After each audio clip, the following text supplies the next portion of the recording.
to the person that you're talking it with.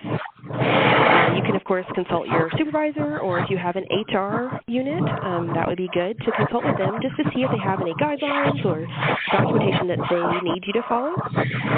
And then finally, you probably need to do the emotion work and plan and practice this conversation a couple times, even if it's just in your head or with a trusted colleague, so that you can have some idea of how it's going to go and think through problems that might come up.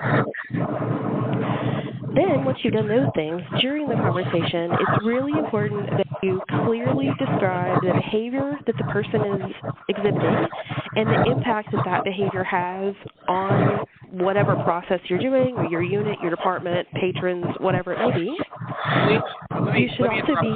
Julene, let me interrupt you just for a second. I apologize, because we still have a lot of people that are unmuted.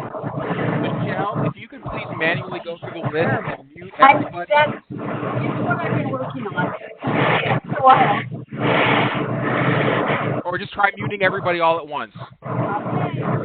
But there. Now I have to go and find Julene and Nyama. One moment.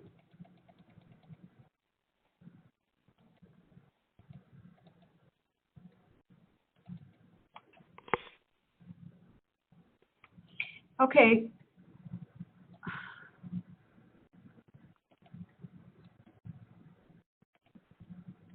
Julene, you should be able to speak. Perfect. Is Nyama with us? Are you working on it? Okay, perfect. So let me just start really fast again, since it sounds like not many of you were hearing me. So I'm Julene. I'm here from University of Kentucky and also as chair of the LLAMA mentoring group, so I'd encourage you to join that if you're not already a member. Yeah, this is Nyama. Okay, hey there. Everybody is muted. Great. Perfect. So I was just kind of covering the basics of the basic process of having one of these conversations. So you have to do some work before the conversation to prepare documentation, determine if you actually need to have a conversation with the person that you're intending to do so, gather any information that you can from your supervisor and from your HR unit if you have one. And then, of course, plan and practice the actual conversation, even if it's just in your own mind a couple times or with a trusted colleague. Then during the conversation, the thing I really want to stress is how important it is to describe the behavior to the person that you're dealing with and the impact that it's having on your unit or a procedure or project. Then you need to be very sincere and direct. Oh, I'm seeing people say that they're having lots of problems again. But I will continue. Okay, so it's important to be sincere and direct. You don't really want to beat around the bush with whatever it is that you're just describing or dealing with, because I think sometimes people tend to talk themselves out of problems that they're having or that they're trying to discuss. Next, you need to practice active listening, so to make the person that you're talking with, feel listened to and heard by you, because you are their manager, so you need to be, as aware of what their feelings are as your own. And really keep in mind during this whole conversation that the goal of the conversation is really their improvement, so improvement in their performance, improvement in whatever action that they were taking that led you to have this conversation. And as I'll say in the next slide, the goal of the entire process is really just to build that relationship with your staff member. You can also use this time to clarify expectations, because it could be possible that they just don't understand what it is that you're asking for them to do. Then finally, after the conversation, you'll need to document whatever it is that you talked about and follow whatever procedures your HR or your supervisor or whoever has for you. And then to follow up both with yourself and with the person that you're talking with. So that could be as simple as checking in with them, the next day or the next week or whatever guideline you have, and saying, hey, you're doing a great job. I know we had the conversation about XYZ problem, and you're doing great. I really appreciate your effort. But it could also just be a reminder, hey, we did talk about this, and I really still feel like it's important for you to do, whatever thing you've agreed on. So, as I said, I have these tips, and these are just things that I have found useful, so your mileage may vary. They're just 8 tips that I thought of when I was thinking about problematic conversations or conversations that you're worried about, because these are the ones that are going to keep you up at night if you didn't hear me say that at the beginning. So, first, make sure to have the conversation at a location and a time where you and the person that you're dealing with or people that you are talking to can be calm and respectful. So that means have it at a place that's confidential or at least is private, that people don't, notice you marching somebody up to an office to talk about an issue. And at a time that you can be calm about the issue and be respectful of the person that you're dealing with. Some things you do need to deal with right in the moment of, if somebody's interrupting somebody constantly, I think that's one of the things that'll come up. Sometimes it's easier just to deal with that right at the moment. But sometimes you need to prepare yourself, as I said, do the emotion work to think through, your own emotions about how things are going. And then next, as I kind of alluded to, having these conversations is really about building the relationship. So having this confronting conversation really is making the relationship between you and your staff member better, right? It's trying to encourage them to improve. As the next one says, you want to improve the person, improve their behavior, their performance. You don't want to micromanage them or blame them. My fourth tip is just something that's kind of guided a lot of my thoughts, not only about conversations but about life, is that you can't really manage other people's thoughts or feelings. Everyone has their own opinions about matters and thoughts and reactions to behaviors and events, but you can't really manage those things. Like you can suggest your own opinion or your own thought, and you can guide people, in a certain way, but you can't really manage those people's thoughts or feelings, and that's not really your responsibility in this situation specifically as a supervisor. You can manage their behaviors, and you can manage, whatever output they kind of have for you, but their thoughts and feelings are really their own personal involvement. My fifth tip is to not apologize. I'm one who constantly apologizes for everything, but in this situation, you really can't apologize for holding someone accountable for their own performance. It is your job, as their manager to make sure that they do whatever it is that, your university or your library or your institution wants them to do. And they have agreed to do those things because it is really a contract between you and them to, make so many things happen or, check in so many books or whatever it is that that you have.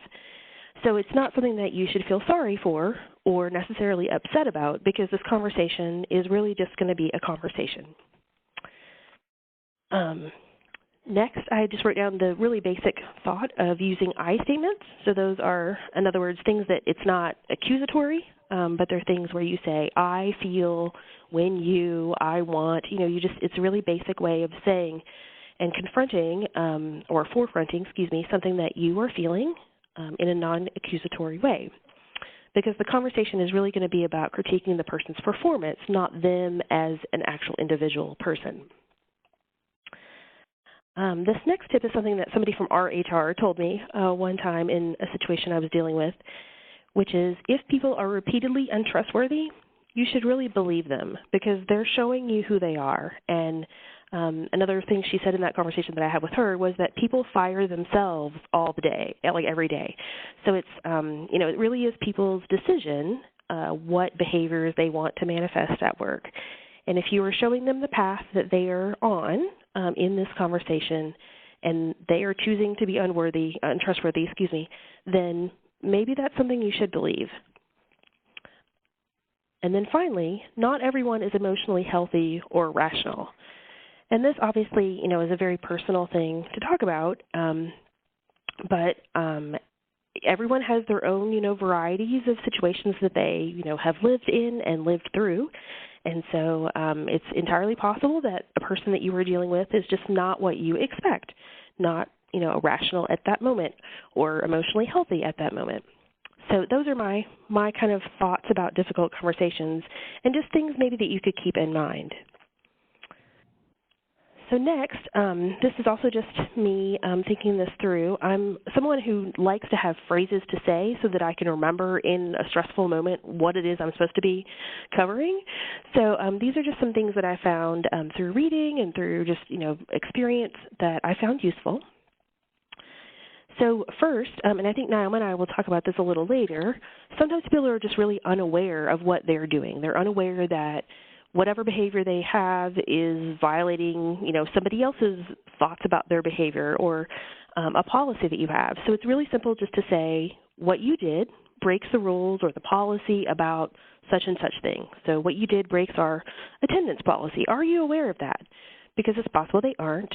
And so at that point, you could say, okay, well, let me talk you through what our attendance policy is. Next, since it is actually a conversation, not a monologue, it's important that you make sure that you have a conversation so that you talk and then they talk. So instead of just saying, I disagree, you could say, I disagree, but please tell me more. Or, I thought I heard you say blah, blah, blah, like paraphrase whatever they've said. Is that right? Just check in with them, do those active listening skills. And then the next one is one that I've used quite a few times because I have a staff member, or I have had a staff member who tended to yell at me a lot. And so what I would say to her was, I want to hear what you have to say, but I really can't concentrate when you yell at me. I expect you to lower your tone of voice. And so this is just really a simple way of saying, I have this need, and here's how I would like you to meet that need. It's not accusatory. It's just simply trying to say, I'm trying to listen to you, but I need you to change this thing. One of the questions that someone put in their responses to the PM survey was, what about somebody who's interrupting? And that's one we'll talk about later. And I think it's really just the simplest thing is just to call somebody on it and just say, you interrupted me. And you can, of course, add on to that, I expect you to not interrupt me, or I expect you to not, to let me speak or whatever. Because sometimes people just get excited, right, and they just want to say whatever is on their mind. But it's great just to call them, just to say whatever it is, you interrupted me, very simply. Then the second to last point is something that's really strong, right? So if you are in the middle of this conversation and the person is trying to, discuss some other issue with you or, derail you onto something else, you can just say, I've decided, blah, blah, blah.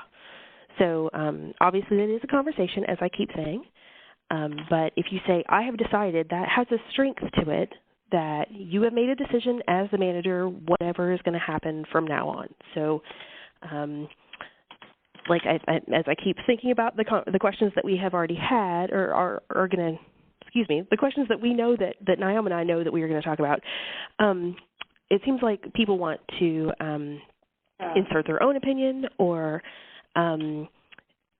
say, well, my previous manager never did that or that kind of thing. And so if you say, I have decided, from now on, we will do this thing, then that has the strength of your position and you are owning that.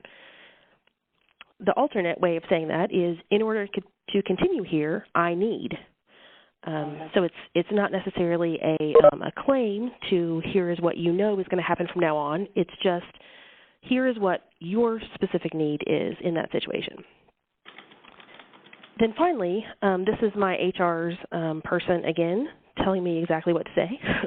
And she said that this has been a really useful phrase for her. I've kind of modified it when I've actually used it because I think this is a little, a little too pat or something. But her advice was, whatever the behavior is not acceptable.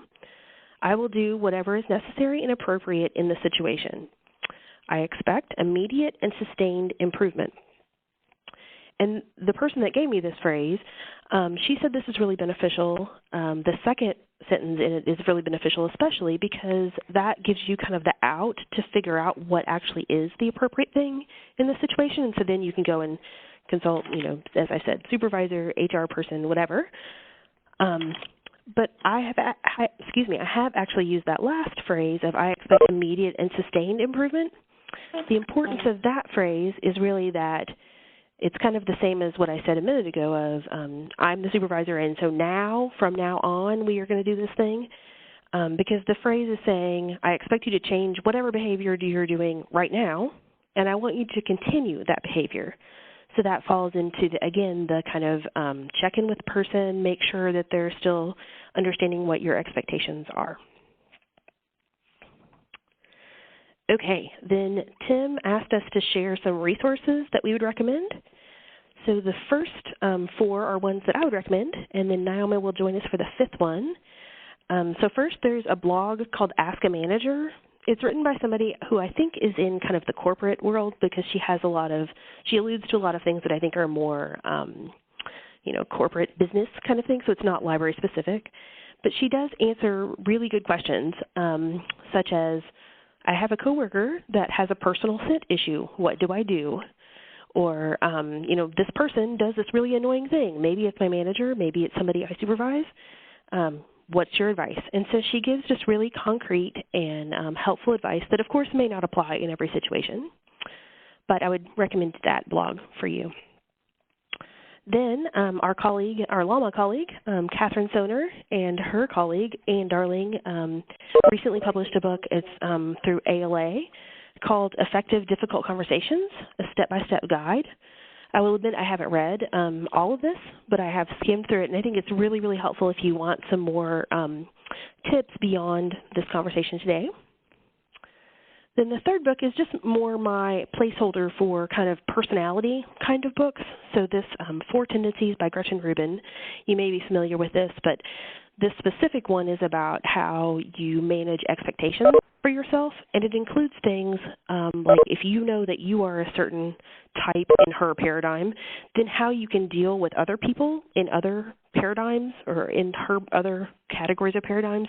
And I know there's millions of these kind of personality books, but I think having communication skills between different behaviors, then you can flex what you say and what you think would be logical to whatever the other personality is. So if you enjoy these kind of personality things, that might be one you could check out.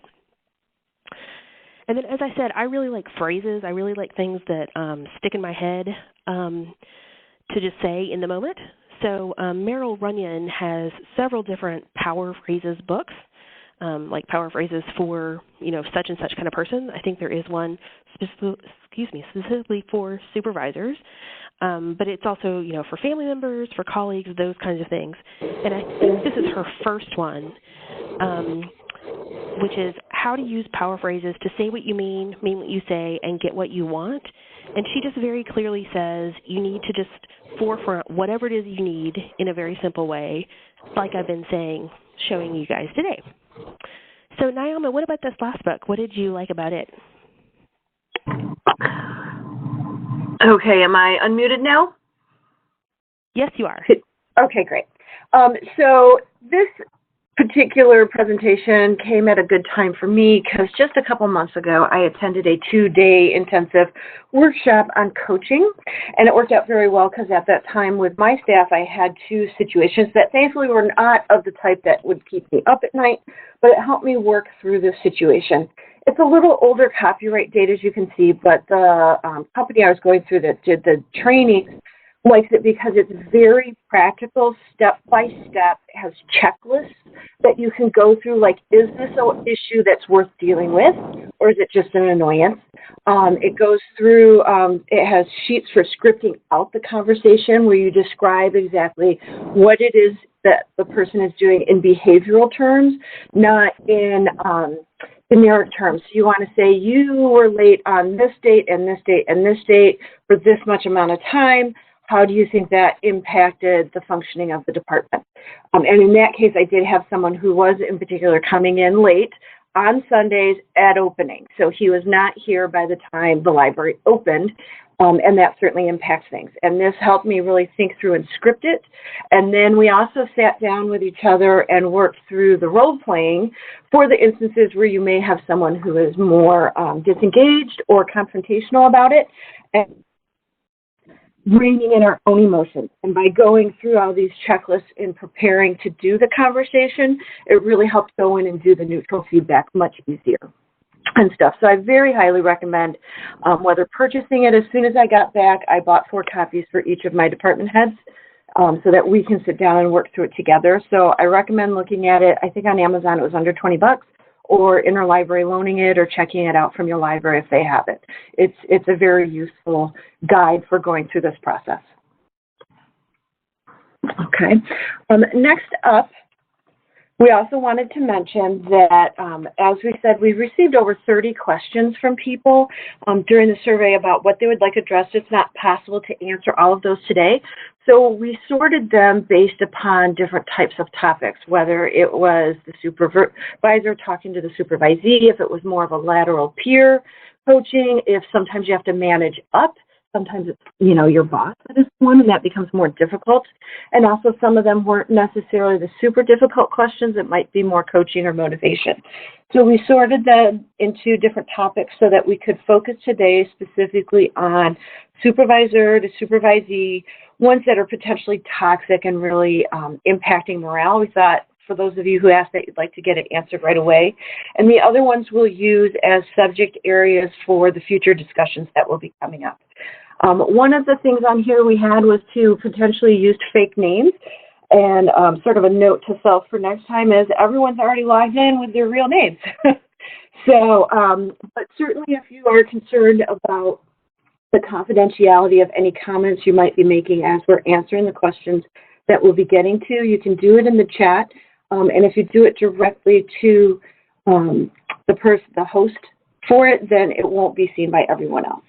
Also, if we do have some back and forth in the chat to maintain a collegial conversation, even if you might get frustrated with what someone else might say. Thank you. Okay, so moving into question number 1, this is one someone submitted. So how Julene and I decided to approach this is we'll kind of paraphrase the question, and then between the two of us talk through, based upon our experience, how we recommend handling it or how we would handle it.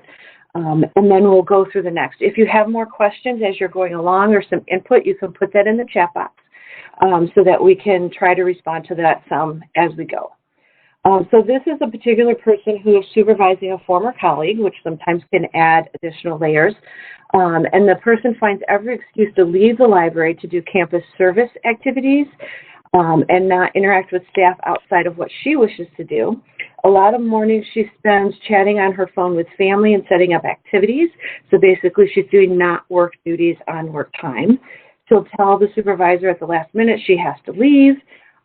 This went on well before the supervisor became her direct supervisor and was overlooked, so that's an additional issue to deal with. And she replies to questions about her activities with, "Tell me how I'm not doing my job," which is obviously pretty passive-aggressive. How can I limit her activities and not be accused of creating a hostile work environment when she's confronted about not doing that? So, Julene, do you want to start with the conversation on this one? Sure. So our first observation about this is there's a lot of things going on, right? But it ultimately just comes down to this person is doing a lot of things that she is not paid for. So she's, doing activities that she just wants to do that may not really be part of your unit's purview. And then she wants to just kind of be, well, I think one thing that maybe I'll just start with the end of it is the hostile workplace. I think when Nyama and I discussed this, we know that hostile workplace is actually a legal term, and so there is a legal definition for what that actually is. And expecting people to actually just do what they are expected to do in a normal work environment is not constituting a hostile workplace at all. So it seems to me that you can just sit down with this person and first define hostile workplace, if that is where she is starting from. Otherwise, you could just say to them, do you realize that, you're away from the desk, or that you are on the phone at least 30 minutes every morning, or whatever it is that this person is doing? We actually expect you to work 8 hours a day when you're here, and that is what you've agreed to do in this work environment. Because it is clear that her being dependable is directly impacting her actual ability to do her job. Nyama, what did you think? Yeah, I think that sitting down and saying, these are your job duties, and we pay you to be here for 8 hours. When you take a half an hour each morning to talk with family and friends, we are paying you for non-work duties, and to bring up how that impacts the workplace. And to the attitude or the comment of tell me how I'm not doing my job, well, right there is the example of how she's not doing her job. I think it's also important to approach, in a lot of these situations, we are professionals, and as librarians, we pride ourselves on being professionals, and we'll bring up that term a lot. And I think reflecting it back to the person and saying, you know, as a professional, this is what is considered the standard, that you set a schedule each week and you stick to it. If you need time off, you let me know a week ahead of time. See if there's anything in your employee manual that says for vacation or time off, they have to have a specific amount of notice for it. If not, then you could set your own standard with them. What I have found helpful too is what's called the sandwich technique. So instead of just telling the person what they're doing wrong and they become defensive, to say, you know, you are a very valuable member of the team. And as your supervisor, I'm here to help you develop the skills and hone it in to help the library meet its full functioning level. And then go into, this one thing is impacting things, but I really look forward to us working together to correct this because I believe that we can. So you go with positive, negative, and then positive again, so that they're not left with just the negative. Certainly if the person is going to become defensive, it can be hard to respond to that, and that's why it's important to practice ahead of time and to have it scripted out so that you can have the specific instances of what she's doing. So maybe track it for a couple weeks before you have the discussion. So then when you can sit down, you can say, in the last 2 weeks, you talked on the phone for this amount of time, you left without notice, or you gave me 30 minutes notice, and that is not considered acceptable for the functioning of the library. For the staff members where I had to have this discussion about coming in late, we have a fog system where you come in and it'll say, you know, Nyama entered the building at this time. So I can see how that relates to somebody's start time. So I could say to him, you were late 20 minutes on a Sunday after opening. And his response was, I didn't know you tracked us. And I responded back, well, I didn't until now, but I can, and so I'm going to have to. And I kept track of it for the next 3 weeks and could say to him, okay, I see that you have corrected that situation, and I really appreciated it. And I'm hearing seeing some chats about asking me to mute in between. I don't realize why I'm having so much feedback, because I'm literally in my office with nothing else here, except that I'm a mover. So I apologize for that. It might just be me jittering in my seat. So my apologies for that. Okay, so are we ready to move on to the next questions? Is that good? Yeah, I think so. All right. Okay. So we kind of grouped questions 2 and 3 together because in a way they're opposites, but they're also very similar. So the first question, question 2, is how to supervise staff who are best friends and may kind of click or band together on issues against other people, including other staff or the supervisor. And then kind of the opposite question is what do you do when you have 2 employees who are enemies, so either best friends or enemies? And it sounds like from the second one, the person gave us some details that it was a small disagreement that happened a long time ago, and the previous supervisor didn't do anything about that problem. So in a way, both of these are about, you know, relationships that, sorry. Oh, okay. Sorry. Both of these are about relationships that you're not actually involved in, but that are directly impacting your department or your, you know, colleagues or whatever. And so we thought it would be good if you spoke to each individual first, so to not bring both of the best friends in or both of the enemies in, but just speak to both of them and try and figure out, especially for the enemies, you know, maybe what happened that made that disagreement a long time ago that was impacting them. Because ultimately you are a team, right? You all have to work together no matter what in your units or departments. And so reinforcing that with them, I think, would help, is just to say, you know, you guys are having, if you are in this kind of situation, you guys are kind of ganging up on everybody else, and maybe not the right word to say, but your behavior is directly impacting our department. And like Naomi said on the last one, to use the word professional again, I think is really useful here. Like, this is not a professional behavior that you're doing, either if you're the best friends or the enemies.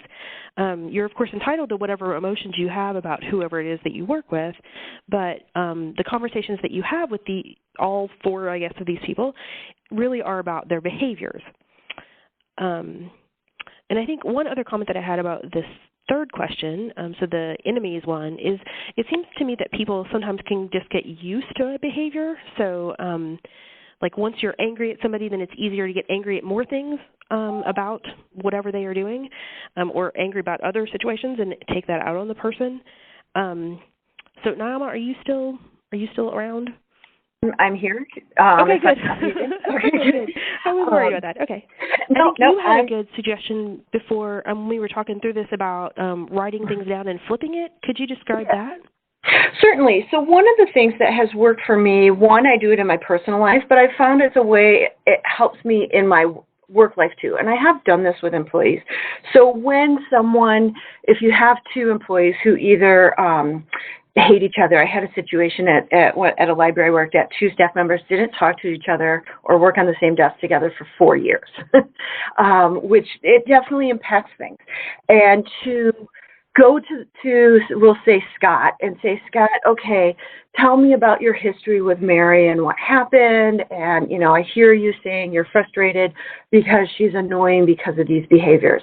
Could you please write down, your top 3 things that you find annoying? And then say, and now flip it. Please write down the top 3 times in the last 6 months Mary has helped you and has helped you complete a project. So it gets him to refocus back on the positive. As we all realize, if you're mad at someone, then you just keep seeing the things that keep making you more mad, and it reinforces it within your brain, and you forget to look at the positives. You can also say to yourself, Scott, you say that you're always on time and you get everything on time and you don't let things down, whereas Mary is undependable. Could you write down for me, 3 instances in the last 6 months when you were undependable and 3 where you were dependable, and get each person to look at themselves and the other person in both the negative and the positive, so that I, as the one who's angry, can say, okay, so I'm not perfect all the time, and this other person I'm angry with is good at some time, so that you get a full 360 view of the situation to help them start changing their schema on the project. And it helps them just work through it a little bit. And then eventually, hopefully, once they both get to a more neutral and nuanced view on it, then you can actually bring them together and say, okay, let's come up with, in the next 2 weeks, what we could work on together to improve this situation so that we can get back to doing what's best for the library, and you two can get back to being professional colleagues. And putting it back into their shoes, showing them the path to how to get out of it, gives them ownership back again, and shows them a potential to get to the end of it too, what's a positive thing. Because I'm sure nobody likes sitting there in their misery for 4 years, and helping them to get through that is part of what our jobs are. I think that is just a fantastic solution, just to kind of develop that empathy for each other. That's amazing. So I will have to use that. Yeah, and one more I wanted to bring up, as we've brought up in a couple of the other situations, was when you have someone who's a new supervisor and the previous person let it slide, to go in and say, I realize this, this has been going on for a few years and it seems like it hasn't been dealt with. I'm here, I'm new, and I like to deal with things, and this is how I do it. So let's sit down and figure this out together. So it's hitting that reset button of, we're not going to continue to ignore it going forward. I think that's really, really important. Yeah. Okay. So let me go ahead and move on to question 4. Yeah, looks like we're doing good on time here. Yeah, great. Do you want to go ahead, Nyama? Sure, I'll go ahead and read this one. So how do I work with and train a new staff member who seems to know it all, consistently interrupts, and finishes everyone's sentences? So we talked about this yesterday, and in particular, sometimes with a new staff member, we're maybe reading into this, that maybe it's someone who's actually totally new to the profession, and perhaps their scope of experiences to draw upon aren't as big And so they're jumping in with the little bit they know. And to the us who know more, because we've been doing it for, say, 15 or 20 years, it seems sort of naive or immature. And it's really just that they're really excited to be a new graduate and come in here with all these great ideas. And, you know, I almost think of like a really happy Labrador that just really wants to get in. I've worked with some interns like that who really want to get in there and do a lot. And so we talked about how to help them learn to focus their energies. You know, my job as your manager is to help you, you know, hone your skills, and let's pick one great big idea that you can work on over the next 6 months while you're also doing these other duties that we need you to do. And then also mentoring with them. For me as an extrovert who seems to talk before I think sometimes, I've had to learn to focus myself and not interrupt people. And one of the things I've learned is to have a notebook. So if someone's talking, one, I sit on my hands, because if I sit on my hands, I don't interrupt. And then I will write in the notebook what my question is so I don't forget it. And I wait until the moment, or I'll raise my little finger. So once they're done, then I remember what my question was and bring it in at the correct time. And that's something I've used with, you know, my employees as we're talking about things, whether it's a mentoring situation or a more formal coaching situation, of coming up with those little tips and tricks I've developed myself over the years for how to focus and not interrupt. I can turn it down. No, you're fine. It only goes till 3. Yeah, and one thing I was thinking about was, since the person mentioned training their staff member, I know a lot of people have different, you know, learning styles, and so maybe you could just offer to train someone in multiple ways. So maybe you, and maybe even they, would prefer like watching a video or reviewing a handout or a checklist or something, instead of you just sitting with someone who then, you know, interrupts you and knows everything and all that stuff, because there's no reason for you to, you know, subject yourself to that discourtesy, right? Like you can just tell them, you're interrupting me. I need to finish what I'm doing, and, you know, by the way, here's this checklist. So those are just kind of my thoughts about it. So did you have anything else that you wanted to add, Nyama? No, I think especially with a new staff member, whether they're new to the profession or new to your team, is sometimes just, I know when I started as an intern, they're like, here's the desk. And I was on my own. And trying to actually, like, take the time for the position to sit down with them and not just show them how to use the catalog, but also talk about what is your library culture. And, you know, do we brainstorm or do we take turns going around and each person gives their feedback? And training them on that soft stuff, too, that's a little squishy, so that they learn within their profession how it works, but then also if they're coming in from a different library and their experience had a very different culture, you know, learning how to meld the two, I think is, and meeting, like for me, I meet with each of my full-timers every week, and I have 4. So whether it's 5 minutes or 40 minutes if they have some fires going on. Sometimes when it's a busy week, I'll just go in their office and sit down. How's it going? What's going on with you? What are the issues? And it helps us learn how each other's personalities work, and then we can deal with things before it becomes an issue. It stays more of that mentoring and coaching type of technique.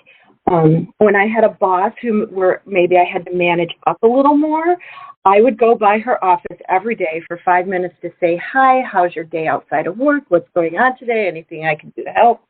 So that she then wasn't only calling me in when there was a negative issue, and I saw her as a person. Managers are people too, right? And so developing that back and forth with the employees, I find to be one of the biggest things. And with a new staff member, teaching them that aspect of it, I think is really important. I think that is really, really great. All of those things are really, really great. So those are the questions that we picked out to talk about specifically here. But now I'm sure you guys are, you know, have lots of burning questions. So here's our pictures once again. But because we didn't want to just stare at our own pictures, I will take those off for just a second. So how's the chat and the Twitter going? I have seen as people posted things about my mic or different things that it would kind of pop up a window. So if anyone has a chat right now, we'll see if it pops up and with additional questions. Okay. Not a ton of action. Hello world from Danny. I like that. Nice. Thanks. Danny. I did see several people mention various books that, oh yeah, Susan says now that people have been sharing titles of books or, whatever. I wasn't actually able to read them as they came up, but that'll be great to go back and look at those. Yeah, so hopefully when we post the slides online, we can update the suggested resource link for an extra slide so that everyone can see that.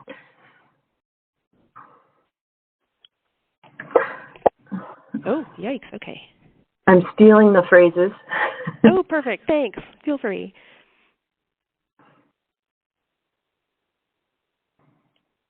Okay, if there's not a lot of activity, what we can say is there is a survey or a link that you'll get to provide us feedback. As we mentioned, this is the first chat like this. Obviously, there's some audio issues. We'll look to see if we can streamline that for the future. But we're looking to continue doing this each month with different presenters. It won't always be myself and Julene. Nyama? Yeah. This is Mary. There's a question in the chat from Stacy. How do you prevent yourself from getting too emotional when you are dealing with an emotional staff member? For me, I have found the biggest thing is to do the practice ahead of time, be prepared, particularly if someone is attacking you or it puts you on the defensive. And I think sometimes it's okay to say to someone, okay, this is getting heated, and maybe now is not the best time for us to finish this discussion. So we'll end it here, and we'll come back tomorrow at noon to continue the discussion when we can both be calm. So I think it is okay to end it if it's getting to the point where it's dysfunctional and they're attacking.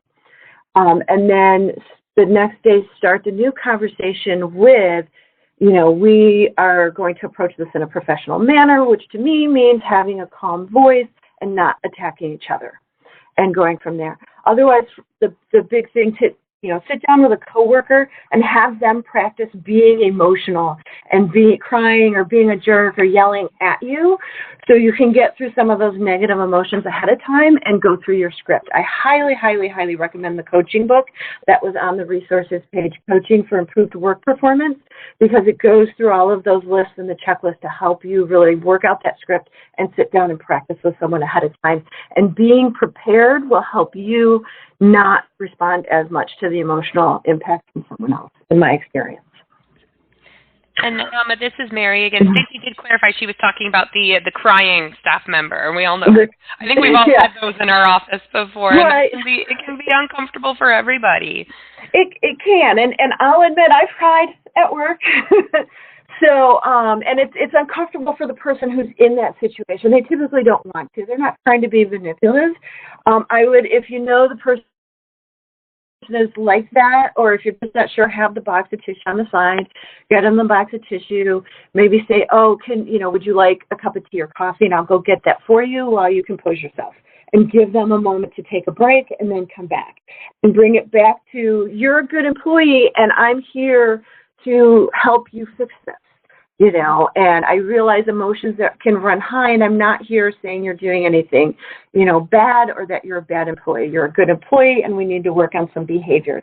So reflect it back to their behaviors, not your judgment of them as a person. And hopefully that will help. Julene, do you have any feedback on that? No, I think everything you said sounds amazing, and I think I want to come and work for you. One thing is we talked about the personality test, and certainly there's a ton out there, and it's hard to say to a staff member, please take the Myers-Briggs. I know what I'm feeling.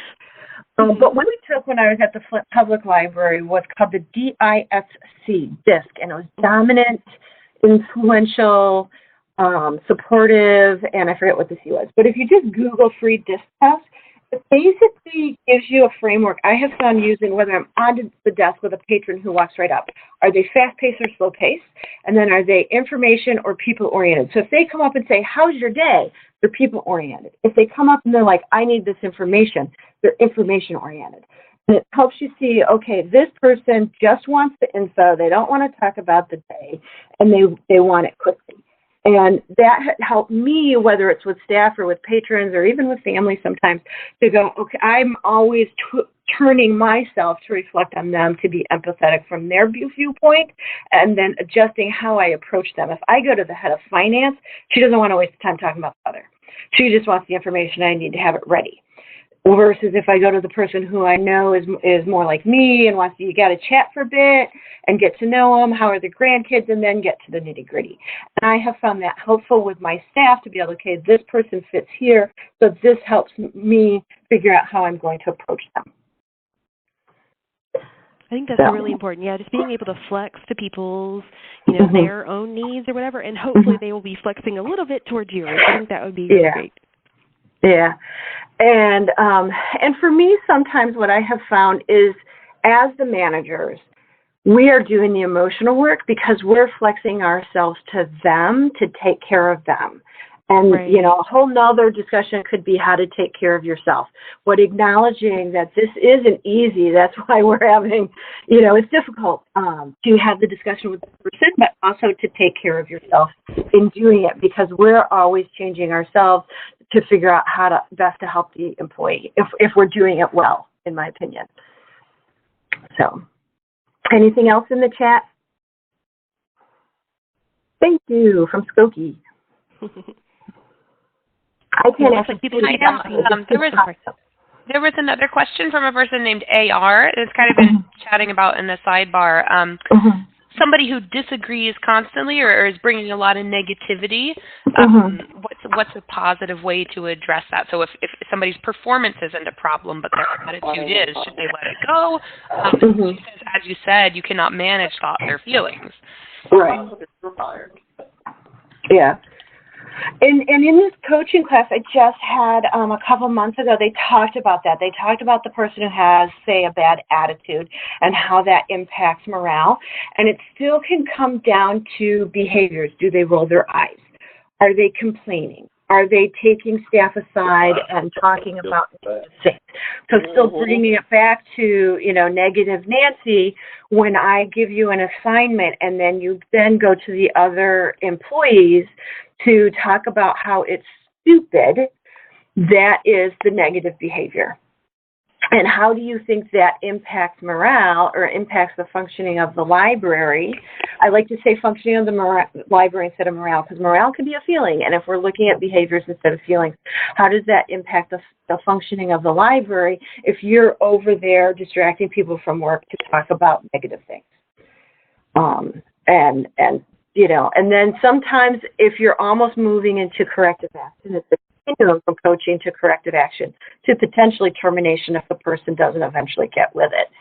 And if the person still won't come around to it, then you come down with, okay, this is unacceptable behavior. And again, it's the no eye rolling, sarcastic comments, being late, walking away and saying, no, that's not my job, I'm not going to do that, and have the very specific behaviors and say, now, turning that around, this is what I need you to do in the next week, and I'll be following up with you. And the person may be upset, but hopefully you can nip their negative comments impacting other people. And I think, too, I guess it probably depends on, exactly how this is going. But if it's just somebody who likes to disagree, like they kind of like to play that devil's advocate kind of person, it's because I have experienced this before. I think it's easier if you can find something that you are clear that you both do agree on. So you can say, like, I think we agree about X idea, so let's talk about that thing, and just kind of deflect the conversation from like this kind of constant negativity, like you're saying, into something that is, here's where we agree, and let's move forward on those things. And these other things can kind of settle themselves out.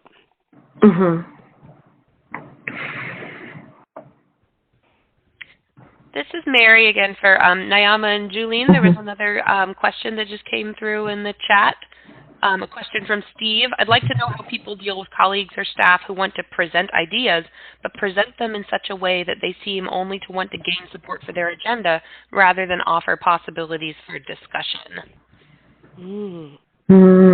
Well, I think this kind of goes back to, I don't remember which number question it was, but like the kind of overeager person that we were describing, where you could say, find one of those ideas and I'll give you ownership of this thing and just let them kind of take that on as their project. If it's their own agenda, it does seem like you can kind of come back to what Nyama is saying of, your thought impacts our whole entire department or our whole entire library, so let's think about that. But sometimes people do just want ownership of something, and so sometimes it's not that. It's fine to give them that if that's what they're actually angling for. So. And I have used with people what's called a process reflection. So I hear, sit down with the person one-on-one to discuss the issue. This is a really cool idea, and I hear on the one hand you're saying, you want to open this up for discussion to everyone else, but as I bring up suggested edits, you reject them all out of hand. So are you really looking for this to be a discussion, or do you just want for us to accept your idea and run with it? And reflect it back to them. And it might put them a little on the defensive, but it gives them you're kind of calling them on it. And they may not realize that they're doing that, or they may, realize it and then adjust a little. But I've found for some people, they don't realize it. And, reflecting them back to them, sorry, lost my tongue there for a second, can help sort of reset it. But I would do that in person one-on-one if you see that happening, and then see where you can go from there, see how they respond, if they take it positively, and how can we now, go out and present this to the group for a fuller discussion, and what would be some good steps that you could use in being prepared for people to give you some constructive feedback on your idea.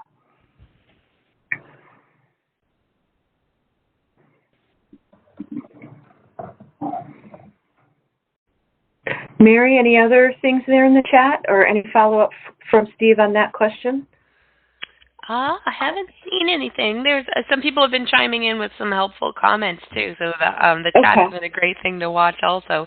Awesome. But I don't think I'm seeing any other specific questions, which is because it's 2:57. So if we want to get people out on time, do we want to share with people the times we have identified for the next couple of chats, just so people can mark those on their calendars?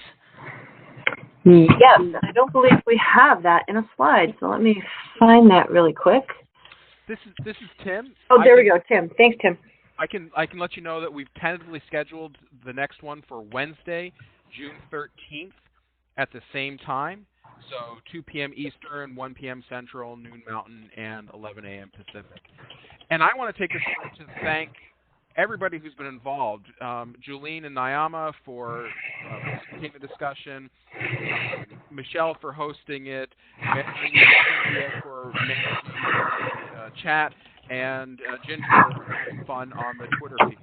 Please use the assessment. This is the first time, as I said, we were doing this. We're learning a lot. We've got a lot of notes on how to improve the next time. Faculty very informative. They have an interaction report afterwards to discuss more the next one. So with that, unless Nyama or Julene has anything we want to share, we can probably call an end. No, I'm good. I just want to thank everybody. It was a really good experience for me, and I hope it was for those who joined from the audience side of things. Yeah, same here. I'm looking forward to more of these conversations, so I'll be sure to tune in. Great. Thank you, everyone. Appreciate everyone participating. We had 134 people join us. Thank you so much. And Michelle, you can probably stop recording, and I hope everyone has a great rest of the week and a happy weekend. Thank you. Well, hopefully. Okay,